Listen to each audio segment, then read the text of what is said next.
Magandang araw. Ngayong araw na ito meron akong gustong ibahagi sa'yo na alam ko makatulong sa'yo pag dumarating yung mga oras na nahihirapan ka. Nahihirapan ka sa mga desisyon mo. Nahihirapan ka magdesisyon kung ano ba yung susundin mo. Ayun. Pero bago tayo magsimula, meron akong tanong sa'yo.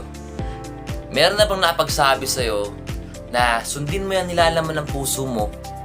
Sundin mo yung sinasabi ng puso mo? Sundin mo kung ano yung nilalaman, sinasabi, at tinutukoy ng puso mo na gawin mo. Meron na po ba napagsabi sa'yo nun? And after nyo pong sundin yung sinasabi o tinitibok ng puso mo, ano po nangyari? Ano pong kinahinatnan? Malaki po ba na itulong nito para lumago ka sa larangan ng spiritual, to grow your spiritual life?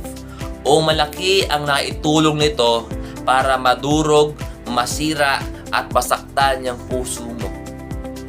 Sabi po dito sa Jeremiah 17 verse 9, "The heart is deceitful above all things and desperately sick. Who can understand it?" Alam niyo po bang mahina ang puso mo? Madali kang masaktan. Madali kang magalit, di ba? Madali kang madurog. Kunting ano lang, ang sakit-sakit. Ang sakit-sakit ng ginawa niya. Di ba? Madali kang madurog eh. Madali kang masaktan. Kasi nga, desperately sick or wicked ang puso mo. Sabi dito, ang puso ay mahina, madaling masaktan, madaling madurog, madaling magalit, madali kang matukso. Kasi nga, mandaraya ang puso. Madali kang matukso, di ba? Minsan, ang hirap gawin, ang hirap pigilin, di ba? Paniniwalaan ka nitong masaya yan. But at the end of the day, ikaw rin ang mahihirapan. Di ba? The story of Mansin. Di ba si Eva? Sabi ng ahas, magiging Diyos ka, magiging katulad ka ng Diyos na nakakaalam ng mabuti sa masama. Sabi ni Eva, mukha naman siyang masarap, mukha namang okay, kinain niya. At pagkatapos nun, ano nangyari? Ano nangyari? Ikaw. Di ba? Pag meron nanliligaw sa'yo, mukha naman tong masaya. Mukha namang okay. Di ba?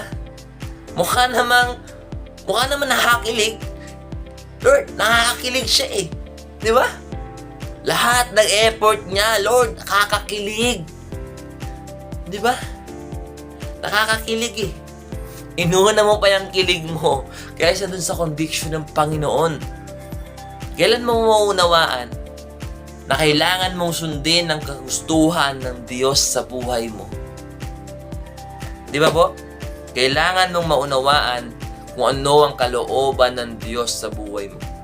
Ang gusto, Lord, magandang buhay para sa'yo. Huwag kang maniwala sa nakakakilig na yan. Sa umpisa lang yan eh.